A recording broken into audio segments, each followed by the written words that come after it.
안녕하세요. 서울에서 카페를 운영하고 있는 40세 여성입니다.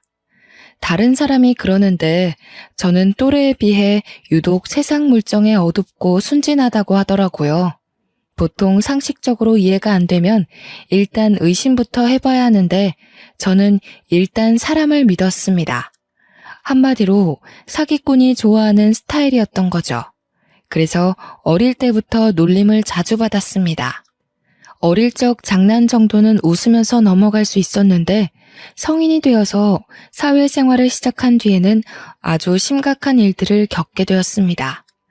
가장 결정적인 건 남편에게 버림을 받은 것이었습니다. 지금도 저의 순수한 사랑을 무참하게 짓밟아버린 그 인간을 떠올리면 화가 치밀어서 견딜 수가 없을 지경입니다. 여러분들이 제 이야기를 들으시면 왜 저렇게까지 바보처럼 살았을까 하는 생각이 드실 겁니다. 제 아버지는 공기업의 이사로 근무하셨고 엄마는 고위직 공무원이셨습니다. 그래서 저는 어릴 때부터 부족한 것 없이 모든 걸 누리면서 자라왔습니다. 부모님은 제가 가지고 싶어 하는 건 뭐든지 사주셨습니다. 학교를 다니면서부터 아버지는 돈이 필요해 보이면 묻지도 따지지도 않고 원하는 액수의 돈을 주셨죠. 그래서 돈이 귀한 줄 모르고 함부로 쓴 적도 있었습니다. 친구들에게 저는 돈을 잘 쓰는 애로 통했고 자기들이 가지고 싶은 물건은 있는데 돈이 없으면 제게 다가와서 돈을 빌려달라고 부탁했어요. 그러면 저는 주저없이 친구들에게 돈을 빌려주었죠. 하지만 돈을 갚는 애는 한 명도 없었습니다. 저도 굳이 돈을 달라고 안 했으니까요. 나중에 철이 들고 나서 생각해보니 친구들은 저를 좋아했던 것이 아니라 제가 가진 돈을 좋아했던 것이었습니다. 하지만 이건 시작에 불과했습니다. 대학에 들어가서 처음으로 충격적인 일을 겪게 되었는데요. 저와 같은 대학에 들어간 친구가 한 명 있었습니다. 소영이라는 친구였는데 절친이라고 할 수는 없었지만 곧잘 어울렸던 친구였어요. 과는 달라도 같은 대학 동아리를 다녔으니 자주 만나서 밥도 먹고 커피도 마시게 되었습니다. 경미야, 너 아직 남친 없지? 내가 남자 소개해줄까? 갑자기 소개? 누굴 소개해주려고? 소영이는 자기 사촌 오빠를 소개해주겠다고 했어요. 사진을 보니 제 스타일이라서 만나보았는데 성격도 아주 좋아 보였습니다.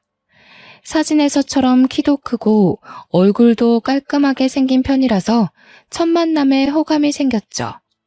그 오빠도 다음 데이트를 약속하길래 자연스럽게 연애를 시작하게 되었습니다. 오빠랑 한참 만나고 있었을 때였습니다. 오빠랑 같이 저녁을 먹으려고 만났는데 오빠 표정이 굳어 있었습니다. 평소에는 농담도 잘하고 장난도 잘 치더니 그날따라 세상 고민 다 싸질머진 사람처럼 맥이 탁 풀려 있었죠. 오빠, 표정이 왜 그래? 고민이라도 있어? 제가 무슨 일 있냐고 물으니까 오빠가 한숨을 푹 쉬더니 돈이 필요하다고 하더라고요. 아니, 급전이 필요한데 빌릴 데가 없어서 집주인이 갑자기 월세 보증금을 올려달라고 하는 거 있지? 아직 알바비도 못 받았는데 50만 원 달라고 재촉하니까 미치겠다. 돈 없으면 지금 나가래. 나 말고 들어올 사람 많다고 하더라. 꼼짝없이 방 빼고 길거리에 나앉게 생겼어. 그 당시 오빠가 편의점에서 밤 시간대 알바를 하고 있었는데 사장이 장사가 예전 같지 않다고 벌써 2달째 알바비를 못 받고 있었거든요. 집주인에게 한 달만 기다려달라고 사정을 말했지만 사흘 내로 보증금 올려주지 않으면 방 빼라는 말만 들었다고 합니다. 제가 부모님 이야기를 꺼내니까 오빠의 부모님이 시골에서 농사를 짓고 있는데 태풍 때문에 농사가 망해서 돈을 달라고 할 수가 없었다고 하더군요. 사정이 워낙 딱하니 가만히 있을 수가 없었습니다. 그래서 그 돈을 제가 빌려주었죠. 정말이야? 이 돈이 어디 나서 나 주는 거야? 경미야, 정말 고마워. 알바비 받으면 바로 갚을게. 오빠는 이제 살았다고 하면서 아이처럼 좋아했어요. 오빠의 밝은 얼굴을 보니 저도 마음이 편해지더라고요. 그런데 오빠는 한 달이 지나도 빌려간 돈을 돌려주지 않았습니다. 만날 때마다 몇 번을 망설이더니 제가 먼저 말을 꺼내게 만들었습니다. 오빠, 저번에 빌려간 돈 말이야. 언제 줄 수 있어? 갑자기 무슨 돈? 내가 너한테 돈을 빌려갔다고? 50만 원 정도면 기억하고 있을 줄 알았는데 오빠가 깜짝 놀란 표정을 지으면서 저를 빤히 쳐다보더군요. 그래서 제가 한숨을 쉬며 그날 일을 쭉 설명했습니다. 월세 보증금 말이야, 50만 원. 정말로 기억 안 나서 이러는 거야? 그거 말하는 거구나. 미안해. 내가 깜빡 잊고 있었네. 사실 알바비를 아직 못 받았어. 그렇구나. 그럼 다음에 돈 생기면 줘. 평소 같았으면 편의점 알바 그만둬라. 그 알바 사장 신고해야 하는 거 아니냐고 재촉했을 텐데 이제 그러기도 싫었습니다. 오빠에게서 무언가 이상한 게 느껴졌거든요. 역시나 오빠가 빌려간 돈을 주기는커녕 다른 핑계를 대면서 제게 계속 돈을 빌려갔습니다. 액수도 점점 커졌죠. 어느 날은 새벽에 갑자기 전화를 해서는 다급하게 돈을 달라고 하기도 했습니다. 경미야, 너 지금 돈 가진 거 얼마나 있어? 돈? 갑자기 무슨 돈? 오빠 무슨 일 생겼어? 아이씨, 나 지금 경찰에 잡혀가게 생겼어. 그 말에 듣고 깜짝 놀라서 잠이 확 달아나고 말았죠. 자리에서 벌떡 일어나 무슨 사고를 쳤냐고 묻자 오빠가 어이없는 말을 쏟아냈어요. 친구들과 같이 기분 좋게 술을 마시고 있었는데 옆자리 손님들과 시비가 붙었다는 겁니다. 오빠와 친구들이 시끄럽게 웃고 떠들자 술집 전세 냈냐고 조용히 하라는 목소리가 들려왔고 오빠 쪽에서 기분이 상해서 왜 시비를 거냐고 짜증을 냈다고 하는데요. 시작은 말다툼이었는데 나중에는 몸싸움으로 번지고 말았습니다. 서로 치고받고 패싸움을 하다가 오빠가 술병을 휘둘렀는데 옆자리 일행 중 한 명이 머리를 다쳐버렸대요. 그 말을 듣는 순간 머리가 멍해지고 말았습니다. 경미야, 당장 그 사람하고 합의 보지 않으면 구속될 것 같아. 그러니까 네가 좀만 도와주면 안 될까? 그래서 얼마가 필요하다는 거야? 우선 급한 대로 200만 원만 가지고 병원 앞으로 와. 당장. 저는 정신없이 돈을 뽑아서 오빠가 말한 병원으로 갔습니다. 땡땡병원 응급실 안으로 들어가니 오빠가 초조한 표정으로 저를 기다리고 있었죠. 오빠는 저를 쳐다보지도 않고 제 손에 든 돈봉투만 쳐다보고 있었습니다. 오빠, 그 사람은 괜찮은 거야? 지금 어디 있어? 설마 수술 중이래? 그건 내가 알아서 할 테니까 돈이나 줘. 오빠는 빼앗듯이 돈을 받아들고 응급실 안쪽으로 달려들어갔습니다. 제가 쫓아가 보니까 사람들이 워낙 많아서 안 보이더라고요.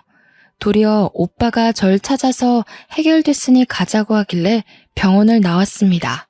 저는 진짜로 일이 해결된 줄 알았는데 며칠 뒤에 오빠가 100만 원이 더 필요하다고 하더군요. 제가 무슨 일이냐고 캐물으니 그 사람 수술이 잘못돼서 두 번째 수술을 들어가야 한다는 것이었습니다. 저는 그 말을 듣고 두말 없이 돈을 주었는데요. 며칠 뒤에 만난 오빠는 제 덕분에 별 탈 없이 그 사람과 합의를 보고 잘 해결되었다고 했습니다. 그런데 얼마 후에 다른 선배 언니에게서 뜻밖의 말을 전해 들었습니다. 경미야, 너 시간 되면 나랑 커피나 한잔 하자. 언니가 갑자기 저를 카페로 데리고 간 다음에 뜬금없이 소영이 이야기를 꺼냈습니다. 경미야, 너 소영이한테 속고 있어. 내가 속고 있다니 그게 무슨 말이야? 내가 이럴 줄 알았다. 아직도 모르고 있었구나. 네가 만나고 있는 남자, 소영이 사촌 오빠가 아니라 애인이야. 소영이가 저한테 사촌 오빠라고 해놓고 자기 애인을 소개해줬다는 것이었습니다. 언니는 소영이와 친분이 있었습니다. 언니가 같은 과 후배인 소영이를 동아리에 데려왔고 제가 그 동아리에서 소영이와 친해졌으니까요. 어쩐지 얼마 전부터 소영이가 동아리만 오면 호구 같은 스폰서를 하나 물었다고 자랑을 해댔습니다. 수영이 너 다음 주에 남친이랑 제주도 여행 간다던데 진짜야? 얼마 전까지만 해도 돈 없다고 징징댔잖아. 알바라도 새로 구했어? 알바는 무슨 다 돈이 생겨서 가는 거지. 해외여행은 못 가도 제주도 가서 바닷가 바람은 한번 쐬고 와야지. 안 그래? 둘 다 알바도 안 하는 주제에 무슨 돈으로 제주도를 가? 부모님이 대주셔서 가는 거야? 동아리 애들이 묻자 수영이는 호구 하나 잘 물면 돈이 그냥 생기는데 힘들게 알바를 할 필요가 없다고 하더라고요. 내가 고등학교 때부터 빨대 꽂고 챙겨 먹던 애야. 가진 건 돈밖에 없는 바보 같은 년인데 너희들은 모르고 있어도 돼. 어차피 말해도 몰라. 저는 소영이가 이런 식으로 말하길래 그게 저라는 생각도 못했습니다. 이런 식으로 소영이는 대놓고 저를 등쳐먹으려고 애인하고 작당을 했던 겁니다. 오빠는 편의점 알바 같은 건 하지도 않았고 월세 보증금이나 패싸움 이야기는 새빨간 거짓말이었던 거죠. 언니가 하는 이야기를 듣고 수영이가 이런 식으로 대놓고 바보 취급을 했다고 털어놓으니 언니가 한숨을 내쉬며 말하였습니다. 경미 너는 이렇게 순진해서 험한 세상을 어떻게 살려고 그러니? 지금이라도 인간 같지도 않은 것들하고 연 끊고 상종하지 마. 언니는 소영이에게 이용당하는 저를 딱하다는 눈빛으로 쳐다보고 진심 어린 충고를 해줬습니다. 저는 두 년놈이 너무 괘씸해서 그냥 물러설 수 없었죠. 그래서 소영이를 불러서 하나하나 따져보았는데요. 너 내가 그렇게 만만해? 친구라서 믿었는데 사람을 이따위로 가지고 놀아도 되는 거야? 그동안 사기쳐서 나한테 뜯어간 돈 전부 다 가져와. 안 그러면 내가 가만두지 않을 거야? 뭐? 갑자기 왜 그래? 미안해 경미야. 내가 생각이 너무 없었어. 오빠가 하자고 한 거야. 내가 하지 말라고 했는데 오빠가. 제가 태어나서 처음으로 도끼 눈을 뜨고 소영이에게 소리를 질러대니까 제 기세에 놀란 소영이가 미안하다고 사과하더라고요. 마음 같아서는 머리채라도 잡고 싶었지만 사람들이 싸우는 저희를 보고 몰려왔습니다. 그래서 일단 돈부터 돌려달라는 약속을 받아놨죠. 소영이는 돈을 돌려주겠다고 했지만 다음 날부터 제 연락을 아예 무시해버렸습니다. 연락이 안 되는 건 오빠도 마찬가지였어요. 학교에 나오지 않아서 수소문해보니 둘 다 휴학을 해버렸다고 하네요. 할 수 있는 휴학을 다 몰아쓰면서 졸업할 때까지 저를 피해 다니는 바람에 결국 돈 받는 건 포기하고 말았습니다. 졸업을 하고 직장을 다닐 때도 마찬가지였어요. 재수가 없는 건지 제 팔자가 그런 것인지 제 주변에 꼬인 인간들이 하나같이 저를 속이고 돈을 뜯어갔습니다. 그런 추잡한 인간들이 싫어서 5년 동안 직장을 7군데나 옮겨 다니게 되었네요. 하지만 마지막 직장에서도 적응하지 못하고 그만두니까 엄마가 제게 이렇게 말씀하셨습니다. 경미야, 넌 내가 보니까 다른 사람들하고 어울려서 일하는 것보다 혼자 장사를 하는 게 맞는 것 같아. 엄마는 이제 취직할 생각하지 말고 카페를 하나 차려줄 테니까 혼자 조용하게 장사를 해보는 게 어떠냐고 하셨어요. 저도 5년 넘게 사람들한테 치이고 사람들을 경계하느라 조직에 적응하지 못하고 스트레스를 받으면서 살다 보니 혼자 있고 싶어지더군요. 그래서 엄마 말대로 카페를 열게 되었습니다. 프랜차이즈 카페를 개업하면 본사에서 알아서 다 해줄 거라고 생각했습니다. 장사를 너무 편하게 생각했던 거죠. 직접 프랜차이즈 카페를 해보니 본사는 돈만 챙겨갈 뿐 가맹점에게 해주는 게 거의 없었고 모든 걸 제가 알아서 운영해야 했습니다. 세상에서 가장 편하게 돈을 버는 사람이 카페 사장이라고 생각했는데 직접 장사해보니 세상에서 가장 열심히 사는 사람들이 카페 주인이란 생각이 드네요. 그렇다고 해서 힘들게 장사한 것도 아니었습니다. 처음부터 돈을 벌어야 한다는 욕심은 크게 없어서 가벼운 소일거리라고 생각했죠. 하지만 저도 하나씩 하다 보니 점점 욕심이란 게 생겨서 커피에 대한 연구도 하고 다른 카페들은 어떻게 운영하는지 살펴보기도 하였습니다. 그렇게 부지런히 살다 보니 5년이란 시간이 지나갔고 30을 훌쩍 넘긴 나이가 되었습니다. 이제 카페는 자리를 잡았고 고정 고객들도 제법 생겼는데요. 그 중에서 눈에 띄는 남자 손님 한 명이 있었습니다. 6개월 전부터 혼자 카페에 들려서 아메리카노를 마시는 손님이었죠. 그 손님은 늘 구석자리에 앉아서 커피를 마셨습니다. 제가 연구한 커피가 맛있었는지 3개월 전 뒤부터는 거의 하루에 한 번은 꼭 들리더라고요. 손님이 별로 없어서 바쁘지 않을 때는 제가 그 손님의 말벗이 되어주기도 했습니다. 무슨 일을 하시냐고 물어봤더니 6개월 전부터 카페 맞은편에 있는 건물에서 사무실을 얻었다고 하더라고요. 사업을 하시냐고 물으니 그건 아니라고 하셨습니다. 아직 사업이라기보다는 프로그램을 의뢰받아서 개발하고 있어요. 땡땡 회사에서 컴퓨터 프로그래머로 일을 하다가 혼자 독립을 했다고 하더군요. 스티브 잡스나 빌 게이츠를 능가하는 개발자가 되고 싶어서 사표를 냈다고 하길래 단골 손님이 남달라 보였습니다. 제가 멋있다고 하니까 쑥스러웠는지 손님이 겸손하게 둘러대더라고요. 그동안 돈은 많이 못 벌겠지만 저는 돈보다는 실력으로 최고의 자리에 오르고 싶어요. 도전 정신만 좋아서 매력 있는 것이 아니었습니다. 대화를 나눌수록 참 순수하고 때가 묻지 않은 사람이라는 걸 느꼈거든요. 처음에는 커피 한 잔에 여유를 즐기면서 머리를 식힌 다음에 사무실로 가는 것 같더니 시간이 지나면서 저와 대화를 하기 위해 일부러 시간을 내서 카페에 오는 것 같았습니다. 제가 가장 한가한 시간에 맞춰서 오는 게 보여서 저도 가슴 설렜죠. 그러다 한 번씩 그 사람이 오지 않으면 혹시 무슨 일이라도 생긴 건 아닌지 걱정하기도 했습니다. 그 사람이 일주일 동안 카페에 오지 않은 적도 있었습니다. 일주일 내내 이상하게 마음이 불안해지고 일이 손에 잡히지 않더군요. 일주일 후에 그 사람이 카페에 나타나자 비로소 마음이 놓였습니다. 저도 모르게 단골 손님을 반기며 그동안 어떻게 지냈는지 물었는데요. 그동안 무슨 일 있으셨어요? 왜 이렇게 안 오셨어요? 지방에 있는 업체에서 보안 프로그램을 교체해달라는 의뢰가 들어와서 출장을 다녀왔어요. 그랬구나. 전 또 무슨 일이라도 생긴 줄 알았어요.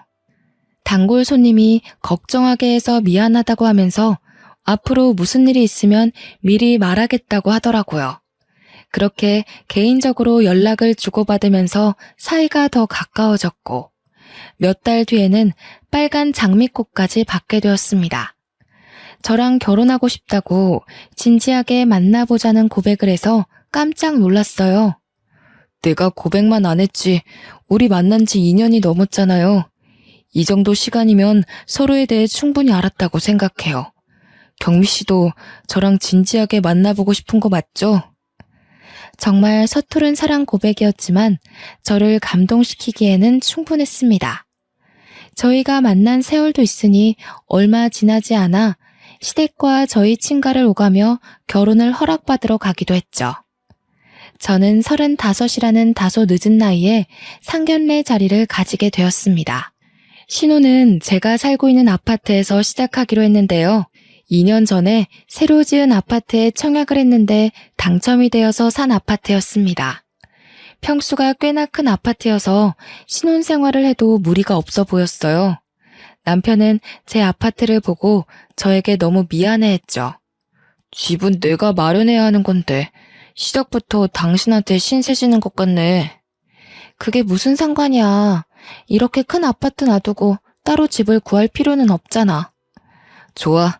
딱 5년만 기다려. 내가 멋진 전원주택 하나 사서 당신 호강시켜 줄 테니까. 남들이 들으면 터무니없는 소리라고 할지 모르지만 지금 남편이 하고 있는 사업이 잘 되고 있어서 5년 뒤에는 누구나 인정하는 소프트웨어 벤처 사업가로 성공한다면 가능한 일이었습니다. 성공하지 않더라도 말이라도 그렇게 해준 게 참 고마워서 저는 결혼 상대를 참 잘 만났다고 생각했습니다. 결혼식 전이었지만 남편은 제 집으로 짐을 옮겼고 같이 살게 되었죠. 그런데 결혼식을 일주일 앞둔 어느 날, 느닷없는 불청객이 카페를 찾아와서 이상한 말을 하였습니다. 정경미 씨 되시죠? 남편한테 들어서 한번 찾아와 봤어요. 곧 결혼한다고 하던데 축하해요. 저 누구신데 그러시죠? 남편이요? 네, 그쪽이랑 곧 결혼할 남자 와이프가 바로 저예요. 갑자기 모르는 여자가 찾아와서 제 남편 될 사람의 아내라는데 믿을 수가 있어야죠. 게다가 남편의 아내가 꺼낸 첫 마디가 저희들의 결혼을 축하한다는 것이었습니다. 정말 상식적으로 이해가 안 되는 상황이었죠.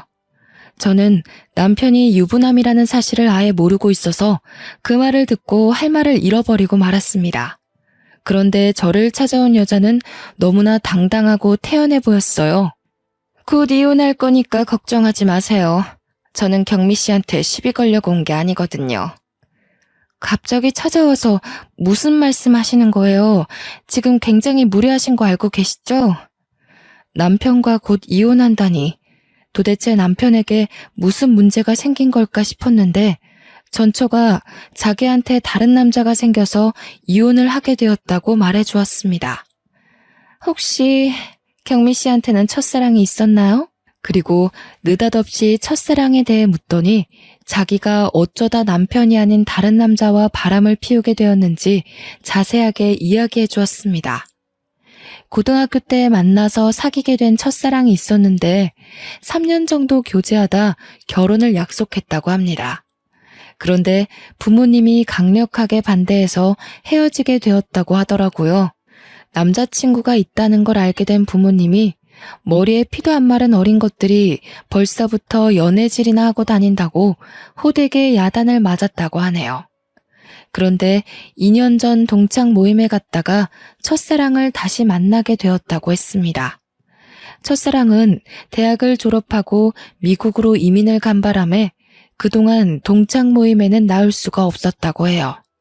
그런데 미국에서 결혼한 아내가 교통사고를 당해서 세상을 떠나자 미국 생활에 회의감이 들어서 모든 걸 정리하고 한국으로 귀국했다고 합니다. 이렇게 다시 만난 둘은 학창시절로 돌아간 것처럼 연애를 하기 시작했다고 하는데요. 하지만 꼬리가 길면 밟히는 법이라 1년 만에 저희 남편이 불륜 사실을 알아차리고 이혼을 하기로 합의했다고 하죠. 남편 입에서 이혼 이야기가 나오자마자 남편한테 모든 걸 다 털어놓았어요. 남편은 위자료 청구 소송 같은 건 하지 않고 조용히 합의 이혼하자고 하더라고요. 이미 법원에 이혼 신청까지 해서 자기들은 남남이나 마찬가지라고 하더군요. 며칠 내로 법적으로도 남남이 될 거라고 하였습니다. 내가 살아봐서 아는데 남편은 정말 착하고 좋은 남자예요. 그건 제가 확실하게 말해줄 수 있어요. 제가 바람 폈는데 합의 이혼하자고 하는 사람이 어딨나요? 정말 멋진 사람 같아서 이야기해 주려고 왔어요. 이혼한 사이인데 굳이 제 가게까지 찾아와서 이러는 이유가 뭘까요? 자기가 써보니 이 물건 참 괜찮으니까 너도 한번 사용해보라고 하는 말처럼 들려서 어이가 없었습니다. 그래서 짜증을 내며 전처를 쫓아내려고 했죠. 그런 거 이야기 안 해줘도 되니까 나가세요. 장사 방해되니까 나가시라고요. 화내지 말고 제 말 좀 들어보세요. 우리는 헤어지는 게 서로의 앞날을 위한 거라고 생각했어요. 최선의 선택이었던 거죠. 저는 제 전 남편이 오해 안 받고 행복하게 살길 바래서 온 거니까 너무 그렇게 보지 마세요. 경미 씨도 행복하게 잘 살길 바랄게요. 이미 헤어진 분이 와서 할 말은 아닌 것 같은데요. 저희 일은 저희가 알아서 할 테니까 참견하지 마세요. 바람 펴서 이혼당한 주제 오지랖이 넓으시네요. 그런가요? 저는 한때 사랑하던 사람이라서 그랬어요. 잘 지냈으면 좋겠어서. 우습게도 그 여자는 떠나는 순간마저 제 결혼식에 못 갈 것 같으니 이해해달라는 말까지 남기고 떠났습니다. 기분이 정말 나빴죠. 그래서 저는 바로 가게 문을 닫고 남편이 올 때까지 기다렸습니다. 그리고 퇴근하고 돌아온 남편에게 왜 결혼한 사실을 숨겼냐고 물었죠. 남편은 카페에 아내가 찾아왔다는 사실을 듣고 놀라더니 자초지종을 설명해 주었습니다. 남편의 전 와이프가 말한 거랑 똑같이 말하더군요. 전 와이프가 1년 전부터 첫사랑과 바람을 피워서 이혼한 거라고 했습니다. 나도 고민 많이 했어. 그런데 차마 내가 유부남이라는 사실을 말할 수 없겠더라고. 속이려고 했던 건 아닌데 미안해. 아무리 그래도 그렇지. 나한테 고백했을 때 다 말해줘야 하는 거 아니야? 말하고 싶었는데 당신이 떠나버릴까봐 너무 무서웠어. 이게 다 당신을 너무 좋아해서 그런 건데 한 번만 이해해주면 안 될까? 남편은 이혼 절차가 마무리된 다음에 말하려고 했는데 생각보다 과정이 복잡해져서 고백할 타이밍을 미루게 된 거라고 하더군요. 황당하긴 했지만 이제 와서 재혼이란 걸 빌미로 파혼할 생각은 없었습니다. 어차피 저희 남편은 일주일 뒤에 전처와의 모든 관계가 정리될 테니까요. 이제는 모든 걸 잊고 새롭게 시작하면 된다고 생각했습니다. 차마 친정에는 말하지 못하고 결혼식을 올리게 되었는데요. 저희 부모님을 속여서 벌을 받는 걸까요? 갑자기 남편의 사업에 문제가 생기고 말았습니다. 남편이 사기를 당해서 큰 돈을 잃고 말았죠. 남편에게 연락을 한 업체는 누구나 이름만 대면 아는 대기업 연구소에 납품할 프로그램을 하청받아서 개발하고 있다는 땡땡 업체였습니다. 공동으로 자금을 투자받아서 개발할 파트너 업체를 찾고 있다면서 같이 프로젝트를 하자고 제안하더라고요. 프로젝트만 마무리되면 20억을 주겠다고 해서 남편이 바로 오케이 했습니다. 그런데 문제는 개발하는 동안 들어가는 경비였어요. 땡땡 업체 쪽에서 1억이라는 진행비를 부담하라고 해서 남편은 대출까지 받아가며 그 돈을 송금해 주었습니다. 그것들이 사기꾼인 줄도 모르고 남편이 한순간에 1억이라는 빚을 내버린 거죠. 이렇게 돼서 1억이라는 빚이 생겼어. 어떡해 여보? 당장 대출금의 이자까지 독박 쓰게 생겼어. 뭐? 1억이라고? 그놈들이 1억이나 사기친 거야? 왜 나한테 말 안 했어? 미리 상의했으면 이런 일 없었잖아. 미안해. 급한 사업이라고 해서 상의할 시간이 없었어. 지금 당장 진행하지 않으면 늦는다고 하길래 나도 모르게. 남편이 풀이 죽어서 저한테 사기당한 사실을 실토하는데 억장이 무너질 뻔하였습니다. 당장 사무실 문을 닫아야 하는 상황이라고 하니 1억을 구해줄 수밖에 없었는데요. 그 뒤에도 남편은 다른 사업을 한다는 핑계를 대면서 생활비를 주지 않았습니다. 제가 물을 때마다 하고 있는 사업에 생각보다 돈이 많이 들어가서 여유가 없다고 하더군요. 저는 당연히 저희 남편이 하는 말이니 믿고 기다렸습니다. 카페에서 나오는 수입만으로 충분히 생활이 되고 있었거든요. 그렇게 1년이 지나자 남편이 저한테 생활비를 주는 게 아니라 오히려 돈을 달라고 하였습니다. 납품 대금을 못 받았는데 직원들 월급을 줘야 한다는 핑계를 대거나 정부기관에서 발주한 용역 사업에 참가하려고 하는데 선납금이 필요하다는 이유를 댔었는데요. 적게는 몇백만 원에서 많게는 1,000만 원까지 제 지갑을 털어갔습니다. 어찌나 돈을 많이 가져가던지 밑 빠진 독에 물을 붓는 심정이었지만 남편의 사업이 하루빨리 자리 잡기만을 바라고 있었죠. 그런데 남편의 사무실에 간 저는 어디선가 본 것 같은 얼굴을 보게 되었습니다.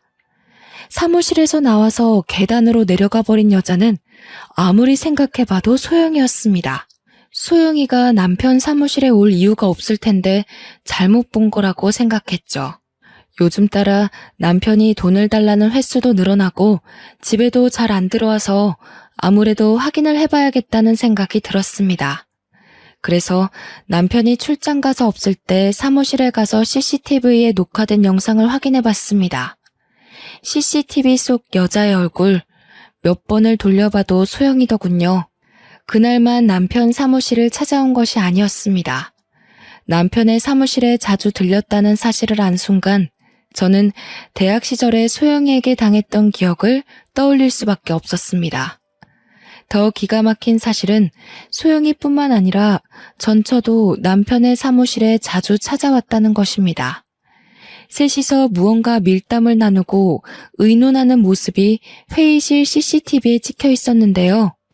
회의만 한 것이 아니라 남편과 전처가 서로를 끌어안기도 하고 부부 사이처럼 보이는 행동을 여러 번 하기도 하였습니다. 그 모습을 보자 저는 남편과 전처에게 완전히 속았다는 생각이 들었죠. 남편이 처음부터 저를 속이고 있었던 것 같았습니다.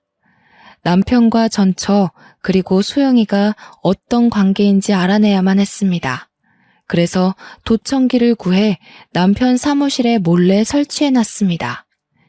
일주일 정도 기다리고 있다가 남편이 잠든 새벽 시간대에 몰래 사무실로 가 도청 녹음본을 확인했는데요.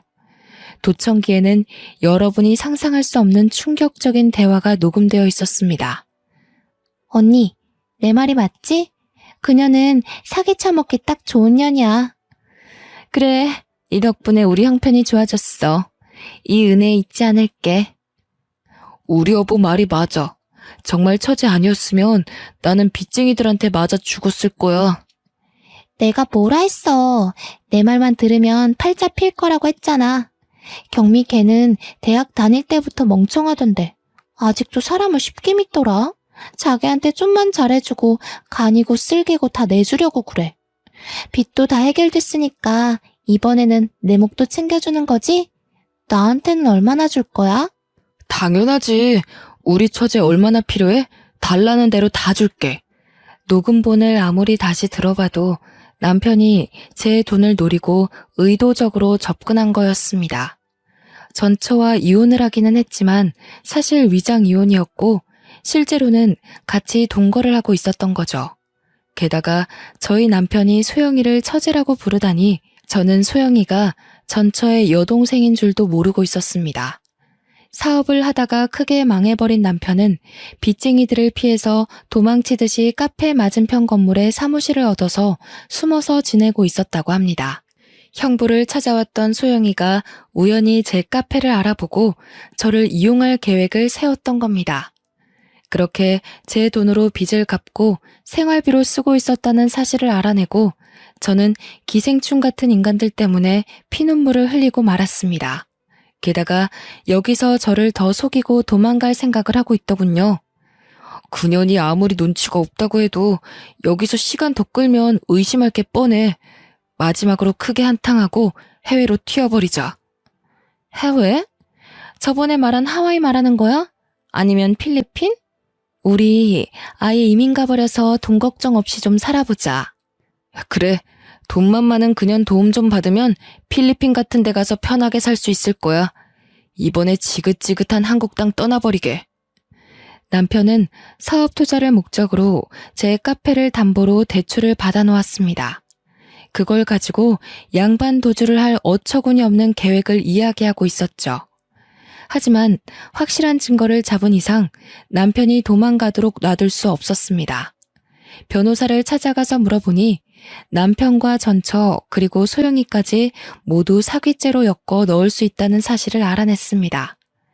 변호사 선임을 한 뒤 저는 남편이 있을 시간대에 집으로 돌아갔습니다. 집에 들어가자마자 남편을 붙잡고 녹음한 파일을 들려주었는데요.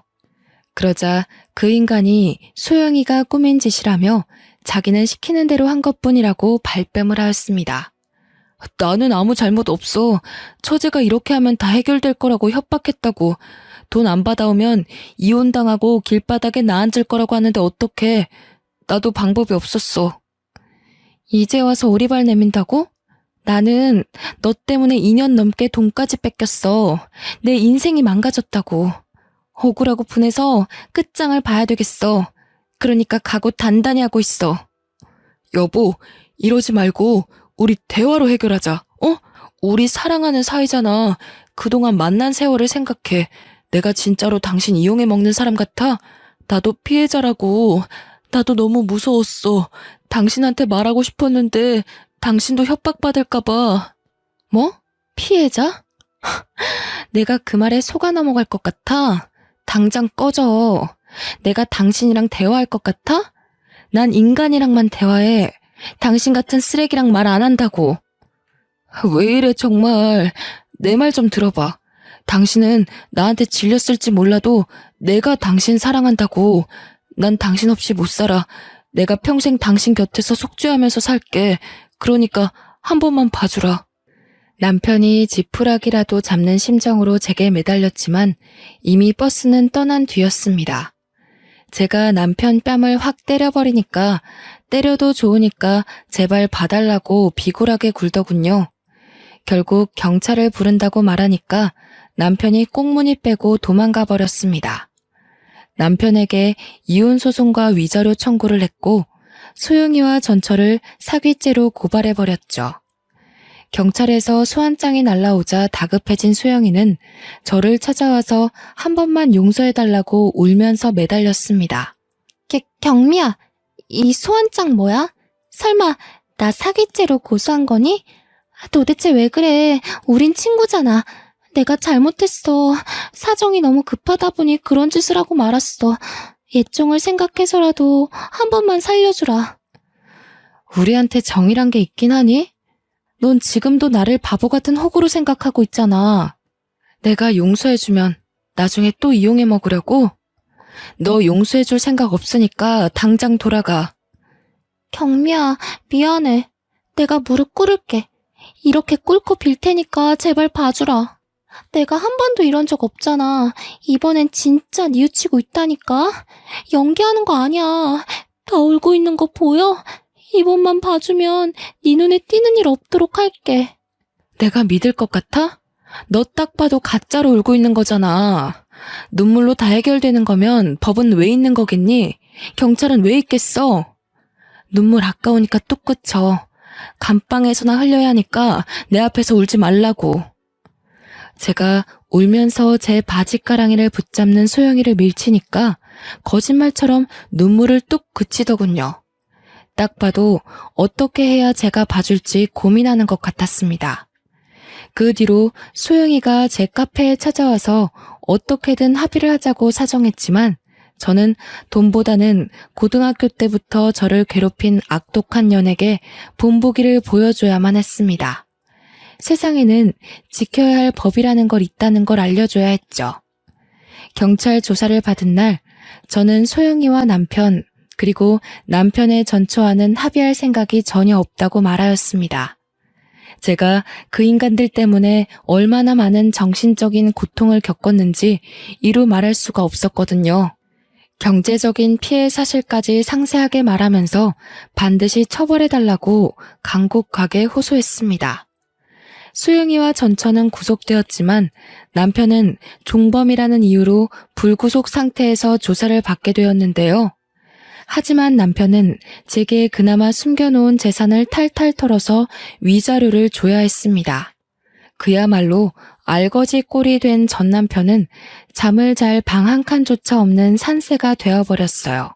모두 자업자득이니 길거리에서 노숙을 하든 구걸을 하든 간에 자기 잘못을 뼈저리게 느껴야 한다고 생각합니다.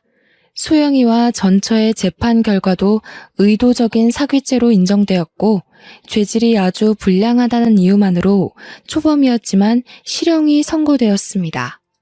지금은 교도소에서 국가가 제공하는 무료 식사를 하면서 자신의 잘못을 뉘우치고 있는 중이겠죠.